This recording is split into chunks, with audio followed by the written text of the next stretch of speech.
કોટડા સાંગાણી જે ગુજરાત રાજ્યના રાજકોટ જિલ્લામાં આવેલું એક ઐતિહાસિક રજવાડું છે, જેનો ઇતિહાસ 16મી સદીથી શરૂ થાય છે. કોટડા સાંગાણી જે ભારતની આઝાદી પહેલાં એક રજવાડું હતું, જેમાં અનેક રાજાઓ દ્વારા શાસન કરવામાં આવ્યું હતું.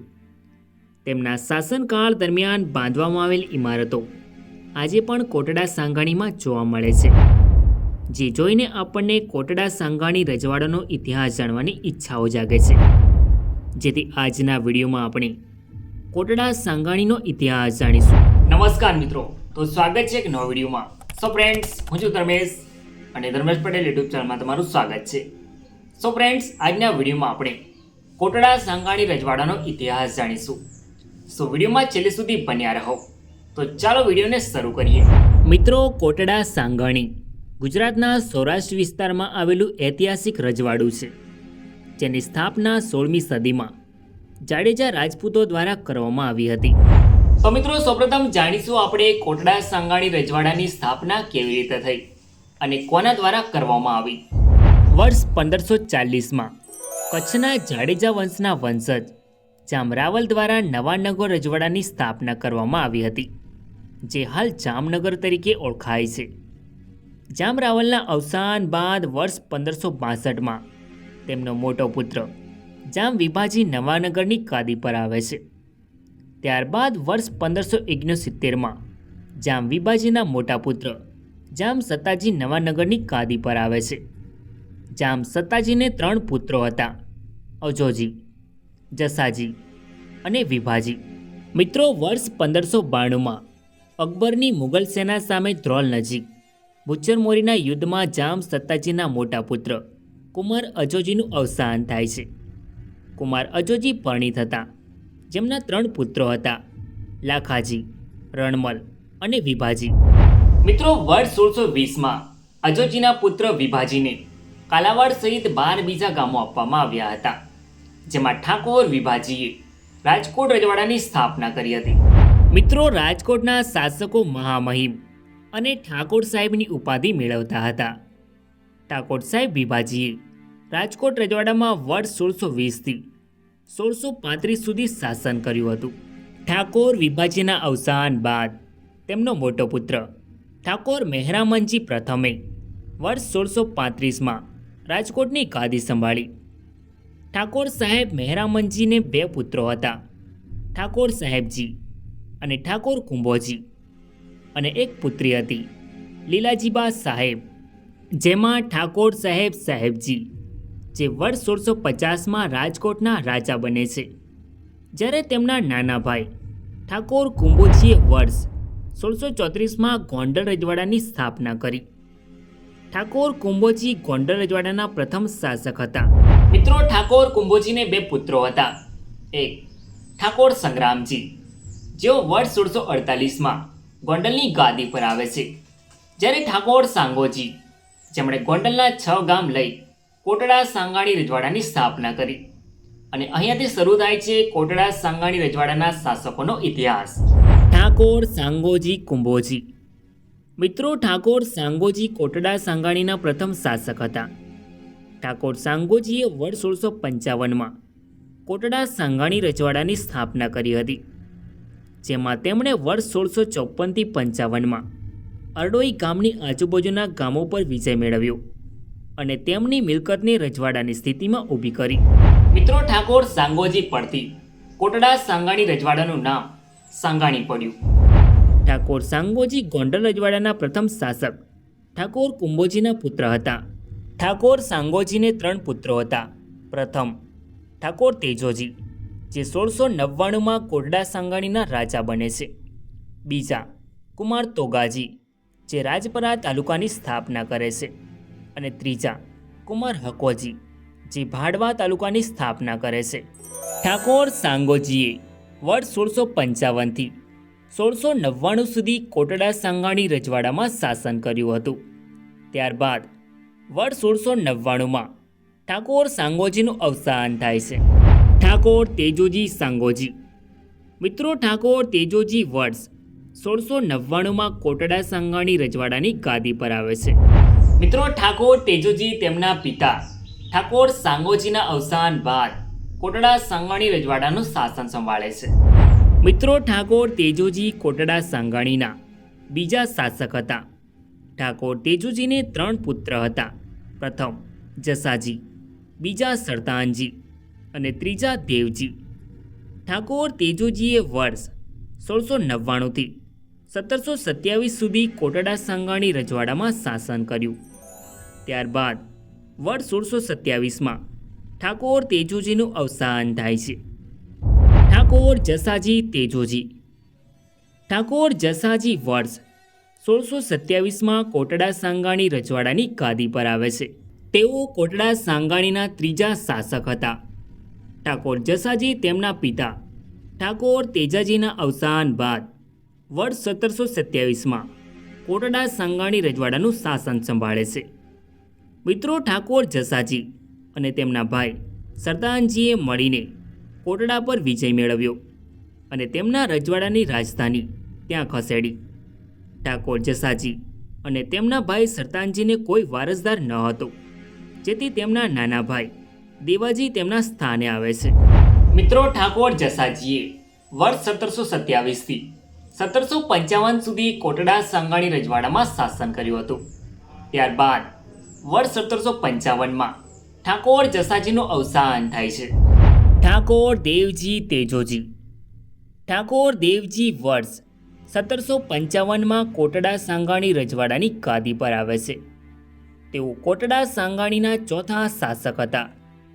ઠાકોર દેવજી તેમના મોટા ભાઈ ઠાકોર જસાજીના અવસાન બાદ વર્ષ 1755માં કોટડા સાંગાણી રજવાડાનું શાસન સંભાળે છે.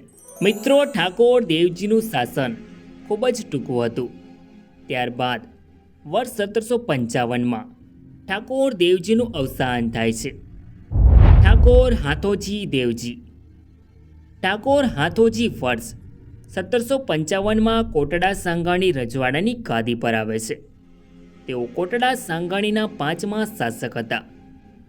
ઠાકોર હાથોજી તેમના પિતા ઠાકોર દેવજીના અવસાન બાદ વર્ષ 1755માં કોટડા સાંગાણી રજવાડાનું શાસન સંભાળે છે. ઠાકોર હાથોજીને 3 પુત્રો હતા. પ્રથમ ભોજરાજજી, બીજા બામણિયાજી અને ત્રીજા ભગવાનજી. ઠાકોર હાથોજીએ વર્ષ 1755થી 1812 સુધી કોટડા સાંગાણી રજવાડામાં શાસન કર્યું હતું. ત્યારબાદ વર્ષ 1812માં ઠાકોર હાથોજીનું અવસાન થાય છે. ઠાકોર ભોજરાજ હાથોજી. ઠાકોર ભોજરાજજી વર્ષ 1812માં કોટડા સાંગાણી રજવાડાની ગાદી પર આવે છે. મિત્રો, ઠાકોર ભોજરાજ કોટડા સાંગાણીના 6ઠા શાસક હતા. ઠાકોર ભોજરાજ તેમના પિતા ઠાકોર હાથોજીના અવસાન બાદ વર્ષ 1812માં કોટડા સાંગાણી રજવાડાની ગાદી પર આવે છે. ઠાકોર ભોજરાજે વર્ષ 1812થી 1825 સુધી કોટડા સાંગાણી રજવાડામાં શાસન કર્યું હતું. ત્યારબાદ ઠાકોર ભોજરાજનું વર્ષ 1825માં અવસાન થાય છે. ઠાકોર બામણિયાજી હાથોજી. ઠાકોર બામણિયાજી વર્ષ 1825માં કોટડા સાંગાણી રજવાડાની ગાદી પર આવે છે. તેઓ કોટડા સાંગાણીના 7મા શાસક હતા. ઠાકોર બામણિયાજી તેમના ભાઈ ઠાકોર ભોજરાજના અવસાન બાદ વર્ષ 1825માં કોટડા સાંગાણી રજવાડાની ગાદી પર આવે છે. ઠાકોર બામણિયાજીને 2 પુત્રો હતા. પ્રથમ સાબલોજી અને બીજા વેરાજી. ઠાકોર બામણિયાજી વર્ષ 1825થી 1838 સુધી કોટડા સાંગાણી રજવાડામાં શાસન કર્યું હતું. ત્યારબાદ ઠાકોર બામણિયાજીનું વર્ષ 1838માં અવસાન થાય છે. ઠાકોર સાબલોજી બામણિયાજી. ઠાકોર સાબલોજી વર્ષ 1838માં કોટડા સાંગાણી રજવાડાની ગાદી પર આવે છે. તેઓ કોટડા સાંગાણીના 8મા શાસક હતા. ઠાકોર સાબલોજી તેમના પિતા ઠાકોર બામણિયાજીના અવસાન બાદ વર્ષ 1825માં કોટડા સાંગાણી રજવાડાની ગાદી પર આવે છે. ઠાકોર સાબલોજીને એક પુત્ર હતો, ઠાકોર મેરોજી. ઠાકોર સાબલોજીએ વર્ષ 1838થી 1840 સુધી કોટડા સાંગાણી રજવાડામાં શાસન કર્યું હતું. ત્યારબાદ વર્ષ 1840માં ઠાકોર સાબલોજીનું અવસાન થાય છે. ઠાકોર મેરોજી સાબલોજી. મિત્રો, ઠાકોર મેરોજી વર્ષ 1840માં કોટડા સાંગાણી રજવાડાની ગાદી પર આવે છે. તેઓ કોટડા સાંગાણીના 9મા શાસક હતા. ઠાકોર મેરોજી તેમના પિતા ઠાકોર સાબલોજીના અવસાન બાદ વર્ષ 1840માં કોટડા સાંગાણી રજવાડાની ગાદી પર આવે છે. ઠાકોર મેરોજીને 3 પુત્રો હતા, તેજોજી, ખેંગારજી અને મેરુબા. ઠાકોર મેરોજીએ વર્ષ 1840થી 1862 સુધી કોટડા સાંગાણી રજવાડામાં શાસન કર્યું. ત્યારબાદ વર્ષ 1862માં ઠાકોર મેરોજી સાબલોજીનું અવસાન થાય છે. ઠાકોર તેજોજી મેરોજી. ઠાકોર તેજોજી વર્ષ 1862માં કોટડા સાંગાણી રજવાડાની ગાદી પર આવે છે. મિત્રો, ઠાકોર તેજોજી કોટડા સાંગાણીના 10મા શાસક હતા. ઠાકોર તેજોજી તેમના પિતા ઠાકોર મેરોજીના અવસાન બાદ વર્ષ 1862માં કોટડા સાંગાણી રજવાડાની ગાદી પર આવે છે. ઠાકોર તેજોજીને એક પુત્ર હતો, ઠાકોર મૂળવાજી. ઠાકોર તેજોજીએ વર્ષ 1862થી 1879 સુધી કોટડા સાંગાણી રજવાડામાં શાસન કર્યું હતું. ત્યારબાદ વર્ષ 1879માં ઠાકોર તેજોજીનું અવસાન થાય છે. ઠાકોર મૂળવાજી તેજોજી. મિત્રો, ઠાકોર મૂળવાજી વર્ષ 1879માં કોટડા સાંગાણી રજવાડાની ગાદી પર આવે છે. તેઓ કોટડા સાંગાણીના 11મા શાસક હતા. ઠાકોર મૂળવાજી તેમના પિતા ઠાકોર તેજોજીના અવસાન બાદ વર્ષ 1879માં કોટડા સાંગાણી રજવાડાની ગાદી પર આવે છે. ઠાકોર મૂળવાજીને 2 પુત્રીઓ હતી, આનંદ કુંવરબા અને હીરા કુંવરબા. તેમનો કોઈ વારસદાર ન હતો. ઠાકોર મૂળવાજીએ વર્ષ 1879થી 1913 સુધી કોટડા સાંગાણી રજવાડામાં શાસન કર્યું હતું. ત્યારબાદ વર્ષ 1913માં ઠાકોર મૂળવાજીનું અવસાન થાય છે. ઠાકોર હિંમતસિંહ મેરુભાઈ. મિત્રો, ઠાકોર હિંમતસિંહ વર્ષ 1913માં કોટડા સાંગાણી રજવાડાની ગાદી પર આવે છે. તેઓ કોટડા સાંગાણીના 12મા શાસક હતા. ઠાકોર હિંમતસિંહ ઠાકોર મૂળવાજીના અવસાન બાદ તેમના અનુગામી તરીકે વર્ષ 1913માં કોટડા સાંગાણી રજવાડાની ગાદી પર આવે છે.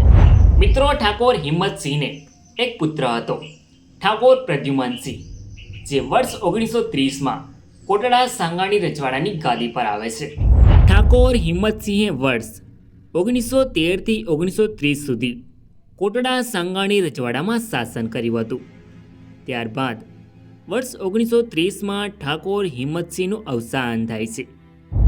ઠાકોર પ્રદ્યુમનસિંહ હિંમતસિંહ. મિત્રો, ઠાકોર પ્રદ્યુમનસિંહ વર્ષ 1930માં કોટડા સાંગાણી રજવાડાની ગાદી પર આવે છે. તેઓ કોટડા સાંગાણીના 13મા શાસક હતા. ઠાકોર પ્રદ્યુમનસિંહ તેમના પિતા ઠાકોર હિંમતસિંહના અવસાન બાદ વર્ષ 1930માં કોટડા સાંગાણી રજવાડાની ગાદી પર આવે છે. ઠાકોર પ્રદ્યુમનસિંહનો જન્મ 5 ડિસેમ્બર 1920માં થયો હતો. તેઓ 10 વર્ષની ઉંમરે કોટડા સાંગાણી રજવાડાના શાસક બન્યા. ઠાકોર પ્રદ્યુમનસિંહે રાજકોટની રાજકુમાર કોલેજમાં અભ્યાસ કર્યો હતો. તેમણે મૈસૂરના યુવરાજ કાંતિરાવ નરસિંહરાજા વાડિયારની પુત્રી યુવરાજકુમારી વિજયાલક્ષ્મી અમ્માની સાથે લગ્ન કર્યા હતા, જેમને ઠાકોરાણી વિજયાદેવી તરીકે ઓળખવામાં આવે છે. ઠાકોર પ્રદ્યુમનસિંહને 4 પુત્રી હતી. મિત્રો, કોટડા સાંગાણી રજવાડું સૌરાષ્ટ્રમાં આવેલું નાનું રાજ્ય હતું, જેમાં 20 ગામોનો સમાવેશ થતો હતો. કોટડા સાંગાણી રજવાડું 233 કિલોમીટર સ્ક્વેરમાં વિસ્તરેલું હતું, જેના શાસકો જાડેજા વંશના રાજપૂત હતા. કોટડા સાંગાણી કાઠિયાવાડમાં 4થા વર્ગનું રાજ્ય હતું, જે શાસક પરિવાર એ ગોંડલની એક શાખા છે. મિત્રો, આ છે કોટડા સાંગાણી રજવાડાનો સિમ્બોલ, જે તમે સ્ક્રીન પર જોઈ શકો છો. જ્યારે આ છે ઠાકોર પ્રદ્યુમનસિંહના શાસનકાળ દરમિયાનની કોર્ટ ફી, જે તમે સ્ક્રીન પર જોઈ શકો છો. જ્યારે આ છે કોટડા સાંગાણીની શ્રી મૂળવાજી હાઈસ્કૂલ. મિત્રો, આ છે કોટડા સાંગાણી રજવાડાના શાસકોનું નિવાસસ્થાન, કોટડા સાંગાણી પેલેસ. મિત્રો, ભારત દેશમાં 1947 સુધી અંગ્રેજોનું શાસન રહ્યું હતું, જેમાં કોટડા સાંગાણી રજવાડું કાઠિયાવાડ એજન્સીમાં આવતું હતું. કાઠિયાવાડ એજન્સીની સ્થાપના 1819માં થઈ હતી. ત્યારબાદ વર્ષ 1947માં ભારત દેશ અંગ્રેજોના શાસનમાંથી આઝાદ થયો. ત્યારે ભારતનું વિભાજન થયું. ત્યારે ભારતના ભૂતપૂર્વ મૂળ રાજ્યોને નવા રચાયેલા ભારત સંઘ અને પાકિસ્તાન ગમે તે એકસાથે જોડાવાનો વિકલ્પ આપવામાં આવ્યો હતો. ત્યારે કોટડા સાંગાણી રજવાડાને ભારત સંઘમાં સામેલ કર્યું, જે આજે ગુજરાત રાજ્યના રાજકોટ જિલ્લામાં આવેલ કોટડા સાંગાણી તાલુકો છે. સો ફ્રેન્ડ્સ, આ તો કોટડા સાંગાણી રજવાડાનો ઇતિહાસ. આઈ હોપ કે તમને આ વિડીયો ગમ્યો હશે. સો વિડીયોને લાઈક કરીને કોમેન્ટમાં તમારો અભિપ્રાય જરૂર લખો. અને ચેનલમાં નવા હોય તો આવા જ અવનવા વિડીયો જોવા માટે ચેનલને સબસ્ક્રાઈબ જરૂર કરો. તો મળીએ નેક્સ્ટ વિડીયોમાં. ધન્યવાદ.